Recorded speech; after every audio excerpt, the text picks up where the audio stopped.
December 3, 1943. Bougainville Island, Northern Solomon Islands. Rain fell in thin, relentless sheets through the jungle canopy, turning the packed earth of the American Supply Depot into a brown, breathing swamp.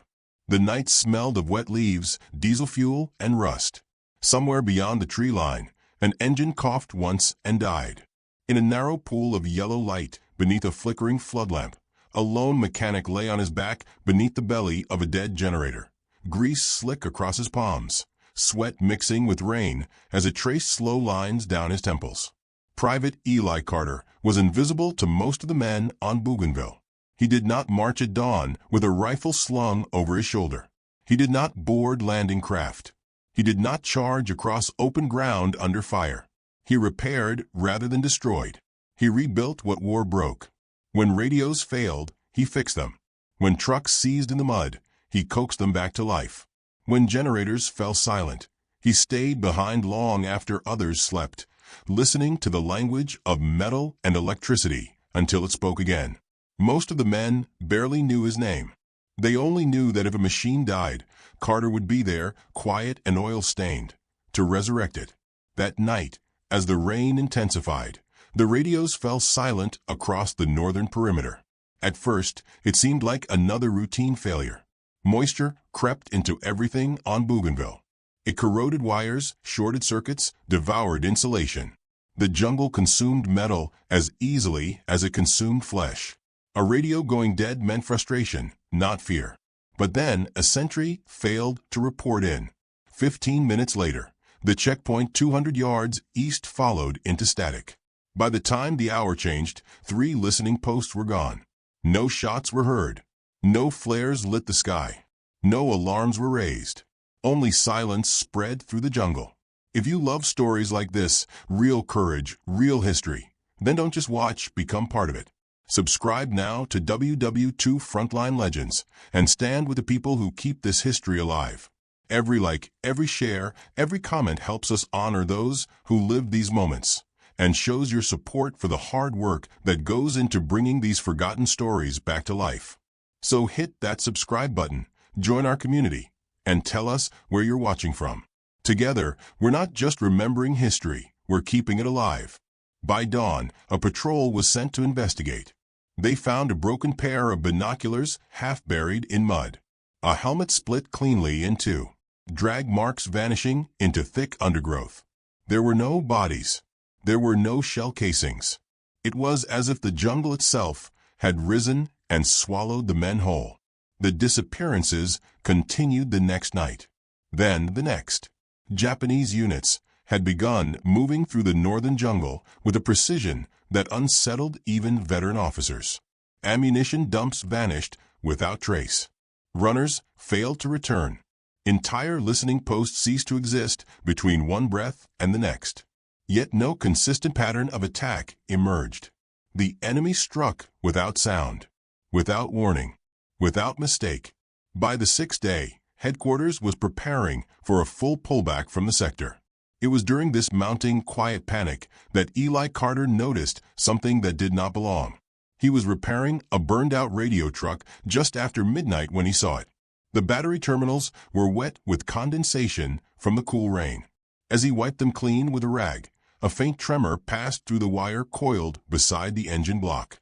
Not a spark, not a shock, a pulse. Soft, measured, almost deliberate. He paused, listening. A second pulse followed, then another evenly spaced. The radio was dead. The truck had no power. And yet, something was moving through the line. Carter followed the wire out of the truck and into the mud. It disappeared beneath the soil a few feet away. Buried communication lines from an abandoned early warning system still threaded parts of the jungle like skeletal veins. They had been decommissioned months earlier, forgotten, left to rot. Yet now, somehow, they were alive. Carter did not yet know that somewhere beyond the tree line, induction coils were listening to those same pulses. He did not yet know that the enemy was not tracking radio signals at all. He only knew that something was flowing where it should not. Over the next 2 nights, he tested quietly. He moved damaged batteries beneath tarps. He exposed terminals to rain. He measured the timing of the pulses as water bridged the clamps. The pattern was not random. The jungle's moisture turned every abandoned battery into a weak, accidental transmitter. Each surge traveled through buried wire like a whispered signal through the earth. The enemy was not reading voices. They were reading power. Carter brought his discovery to an exhausted lieutenant near the perimeter command tent. The officer listened for less than a minute before shaking his head. Japanese infiltrators had been slipping through American lines long before Carter arrived. Tracking through wire was a story for engineers, not soldiers. But American positions continued to vanish. By the 10th disappearance, desperation cracked discipline. A captain agreed to let Carter try his battery ghost. The idea sounded foolish even as it was approved. Carter would connect damaged vehicle batteries to lengths of salvaged wire strung along abandoned jungle paths. Using crude timing resistors scavenged from wrecked radios, he would stagger their discharge into rhythmic pulses. Each surge would mimic the electrical fingerprint of an American convoy assembling and moving through the undergrowth. If the enemy truly followed power, they would follow the false heartbeat Carter created. The rain fell harder that night. Carter positioned the first battery line 200 yards north of the supply depot along a narrow ravine choked with vines and mud. Infantrymen waited in silence above the choke point, their rifles trained on the blind corridor below. Carter knelt in the darkness and twisted the terminals together. The first pulse passed through the line. Then another. On the far edge of the ravine, shapes began to move. Boots touched mud. Shadows slid between tree trunks. The small, disciplined silhouettes of a Japanese patrol emerged in single file, weapons raised, eyes fixed on the invisible signal luring them forward. They followed it without hesitation. The ambush lasted less than 12 seconds. When the jungle went quiet again, 11 enemy soldiers lay motionless in the ravine. Not a single American round had missed its mark. No alarm was raised beyond the kill zone. No counterattack followed. The false signal still pulsed into the darkness, unanswered now. By dawn, whispers spread through the camp. The battery ghost had worked. Before this story goes any deeper, if forgotten heroes and hidden moments like this matter to you, take just 1 second and subscribe now to WWII Frontline Legends. And please drop a comment telling where you're watching from around the world. These stories survive because you keep them alive. By the third night, the enemy followed a second phantom convoy straight into another silent trap. Then another. The Japanese units moved with chilling confidence, never questioning the language of power guiding their steps. With every fall surge, they committed themselves deeper into terrain chosen not by maps or generals, but by a mechanic's quiet manipulation of wet wire and failing batteries. Eli Carter never fired a weapon. He sat beside his crude timing rigs with a stopwatch in one hand, adjusting intervals by fractions of a second, as if tuning an instrument. Each click sent men toward death he would never see with his own eyes. By the fourth night, the official reports no longer listed the truth. The casualties were attributed to aggressive reconnaissance and superior jungle tactics. Command credited a mobile ambush unit that did not technically exist. Paper buried the mechanic. Carter returned to his generator between operations. He repaired trucks. He cleaned corrosion from radio contacts. He ate in silence. His hands shook when no one was watching. The jungle did not forgive repetition. By the fifth night, Japanese patrols began arriving later than expected at the phantom signals.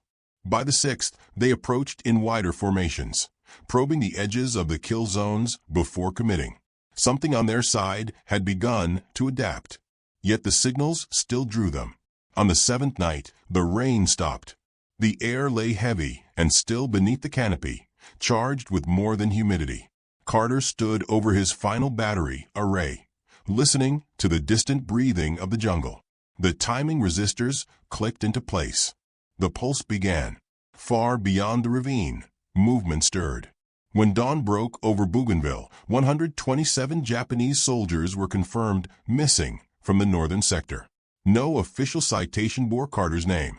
No report described the battery lines strung like invisible tripwires through the earth. And no one yet understood why the enemy's detection equipment had trusted those signals with absolute certainty. Not yet. The jungle absorbed the wires. The rain buried the traces. The power faded back into silence. And somewhere beyond the American lines, an unseen hand adjusted to a failure it never expected. The mechanic wiped his hands clean and returned to work, unaware that the first shadow of a far deeper mystery was already moving toward him through the trees. The jungle did not care about numbers.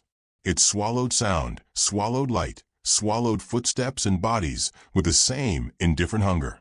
On the 8th night after the first phantom convoy, Bougainville's northern sector lay in an uneasy quiet that felt heavier than gunfire. The rain had returned, steady and cold, striking steel and leaves with equal insistence. The rain always returned. It kept the batteries alive. Eli Carter stood over his workbench beneath a tarpaulin stretched between two trucks, adjusting another string of wire with hands that no longer pretended not to tremble. The timing resistors clicked softly as he fine-tuned the discharge intervals. He had learned the enemy's patience, learned how long they waited before committing, learned how deeply they trusted the language of power. Each pulse was now slower than before. He no longer needed trial and error. The jungle had become a map only he could read. The officers watched from a distance. They had stopped laughing at the silly battery trick. They did not call it clever either.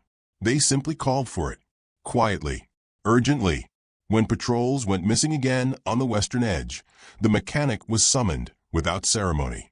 When an ammunition cache vanished along the river, Carter was already being escorted toward the perimeter with another rain-soaked battery in his arms. He never asked for permission anymore. By the 10th day, jungle ambushes driven by empty electricity had erased an entire Japanese forward reconnaissance element. By the 12th, supply columns sent to investigate vanished along paths that only Carter's invisible currents marked. The false convoys moved wherever he directed them, through ravines, across riverbanks, along ridgelines that turned into natural firing galleries under moonlight. Every movement was silent. Command began to rely on the unseen war more than the visible one. Yet the deeper the enemy followed the spectral power, the more unsettling their behavior became. Instead of probing with scattered squads, they advanced in carefully staggered layers. Scouts preceded the main formations. Lucrative ambush zones were skirted. Carter adjusted. They adapted. The battlefield shifted not by gunfire, but by invisible negotiation between human minds through cold wire and wet earth. By the 15th disappearance, Carter counted by habit rather than by orders. He counted the seconds between pulses. He counted the breaths he took while waiting for movement beyond the jungle veil. And in the quiet that followed each ambush, he counted the weight settling deeper into his chest. He did not see faces, but the imagination supplied them anyway. On the 16th night, something went wrong. The battery line along a northern choke point pulsed exactly as designed. The current surged through the buried wire with measured rhythm. Yet no shadows emerged from the trees. No movement. No boots in the mud. The signal continued unanswered. For the first time since the deception began, the jungle did not respond. Carter shut down the array and waited. 30 minutes passed. Then an hour. Only then did the first shot sound. But not from the ravine. Gunfire ripped across the western flank. Japanese troops emerged not where the phantom convoy called them, but where no pulse existed at all. They struck with precision that cut through American listening posts at a depth that should have required hours of probing. The enemy moved as if they already knew where the defenders stood. Carter felt the cold realization even before the reports arrived. They were no longer chasing the ghost. They were hunting the source. That night marked the true beginning of the race. From that moment forward, Carter disguised every array as if it were the last one he would build. He shortened wire lengths. He redirected currents through multiple junctions. He used decoy batteries to seed false branches through the jungle floor. To the enemy's detection equipment, The terrain became a shifting maze of signals without clear origin. The Japanese pursued relentlessly. They followed power into ravines and onto ridges, into flooded lowlands and tangled canopy corridors. They did not hesitate. They trusted the machinery more than their instincts now. Whole squads vanished into blind alleys of electricity and gunfire, never knowing who had summoned them. Yet still they learned. By the 20th confirmed disappearance, resistance stiffened. The enemy advanced with smaller numbers. The kill zones yielded fewer bodies. Some patrols escaped. Engagements turned chaotic. Americans took losses for the first time since the deception began. Carter listened to the after-action reports in silence. The tally continued upward. No one said the number aloud in his presence. They reached 103 without ceremony, 110 without pause, 119 in the pre-dawn darkness after an ambush along a narrow river bend that flooded twice during the fight. And finally, on the 7th operational day of the battery deception's full deployment, the count crossed 127. The officers spoke of victory. Carter did not. On the morning after the final ambush, Japanese detection equipment was recovered from a partially destroyed forward post. The metal frames were unlike anything Carter had seen in a jungle theater. Fine inductive coils nested inside waterproof shells. Precision voltage meters sealed against moisture. Signal filters arranged in configurations more closely resembling laboratory equipment than field gear. Engineers gathered around the captured devices as if studying a relic from another war entirely. The verdict unsettled them. The equipment was too advanced for what was expected in that sector. Too refined. Too intentional. Someone had not merely trained the enemy to track electrical signatures. Someone had developed the systems for them. The conclusion spread quietly through the command tents, which meant Carter's trick should never have worked. And yet it had. The realization unsettled headquarters more than the disappearances ever had. The enemy had followed the false convoys with absolute certainty. They had trusted the phantom pulses without question. They had walked unhesitatingly into death, as if convinced that the language of power could not lie.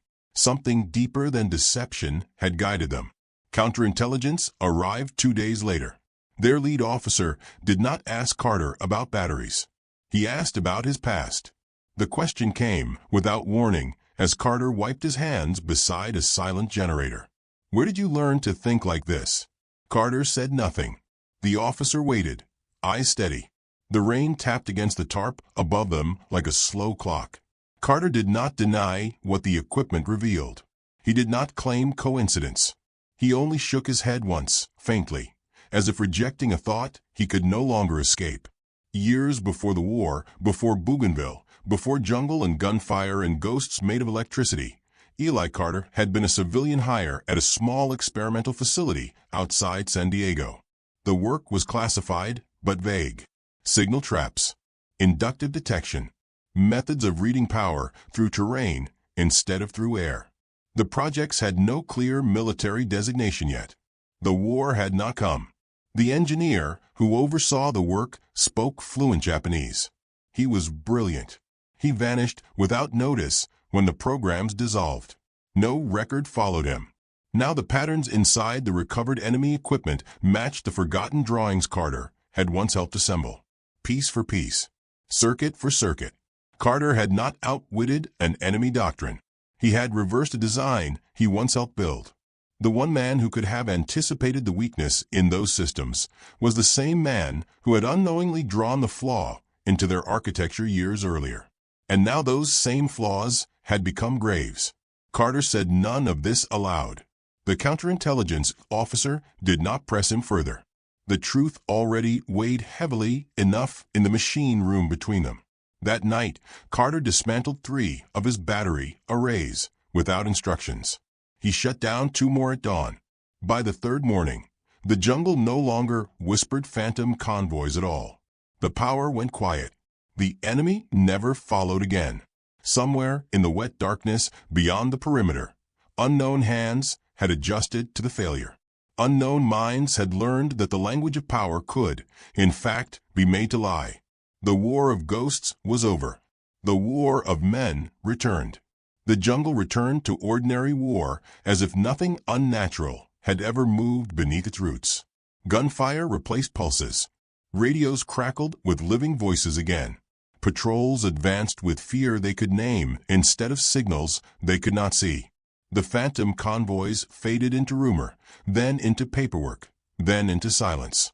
Only the rusting wires remained, buried and forgotten, already being swallowed by rain and rot. Eli Carter was reassigned without ceremony.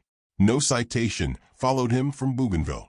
No official commendation recorded the 127 disappearances that vanished into the fog of classified reports. On paper, the success belonged to shifting tactics, aggressive jungle doctrine, and improved reconnaissance discipline. The mechanic's name did not appear anywhere in the after-action summaries that moved quietly up the chain of command. Carter packed his tools in the same silence he had always worked within. The generators still failed. Trucks still stalled in mud. Radios still corroded under the damp breath of the Pacific. The war had no use for ghosts once daylight returned. It needed engines again. It needed noise. It needed visible labor.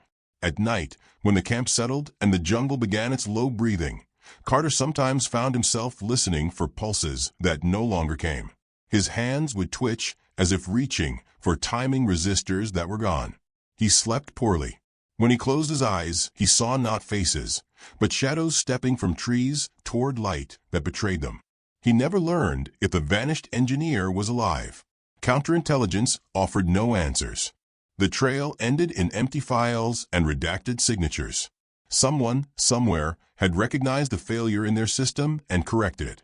Whether that person was the same man who once drew signal diagrams beside Carter years before the war remained unknowable. Some truths are not pursued after they serve their purpose. By the time American forces pushed deeper through the Solomon Islands, the battery deception had already become obsolete. New countermeasures displaced it. New instruments replaced inductive listening. The language of power evolved again, just as it always would. What had once lured men to their deaths became only a footnote in a long catalog of battlefield innovation. History moved forward without pausing to look back at the mechanic. Carter continued to work.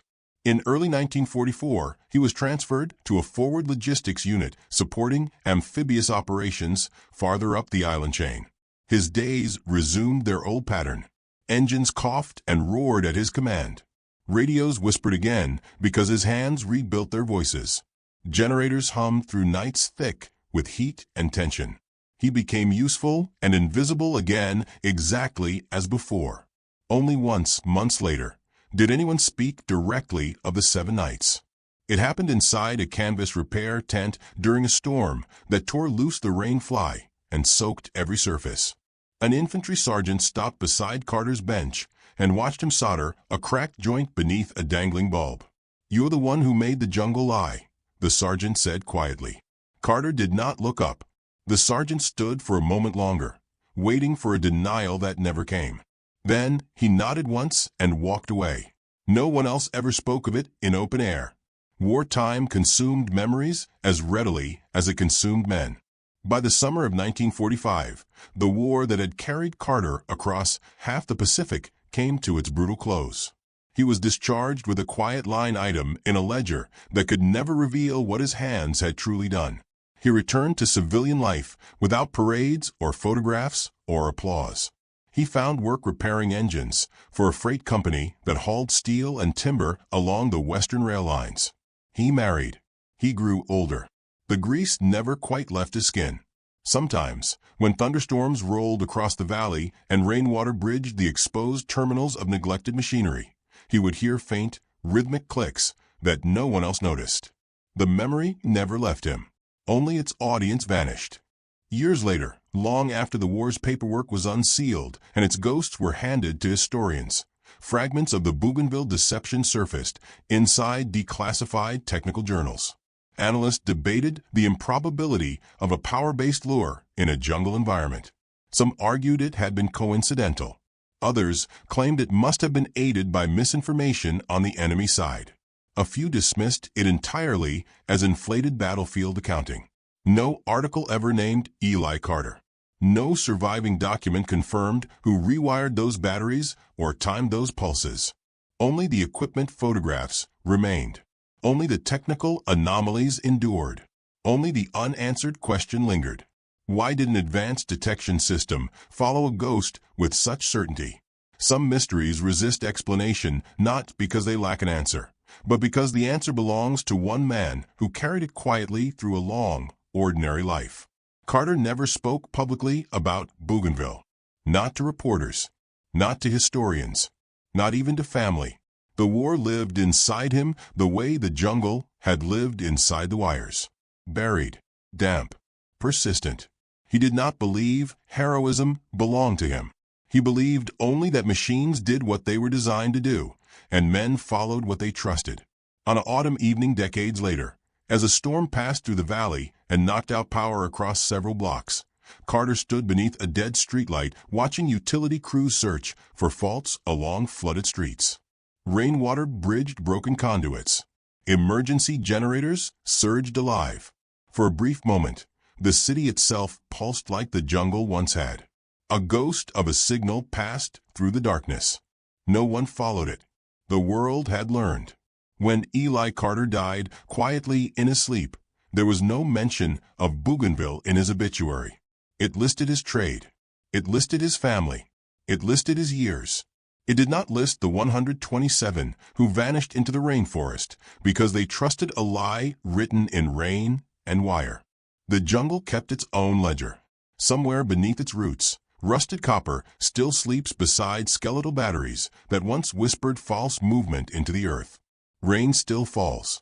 Moisture still bridges forgotten terminals. Electricity still seeks every path offered to it. The language of power still exists.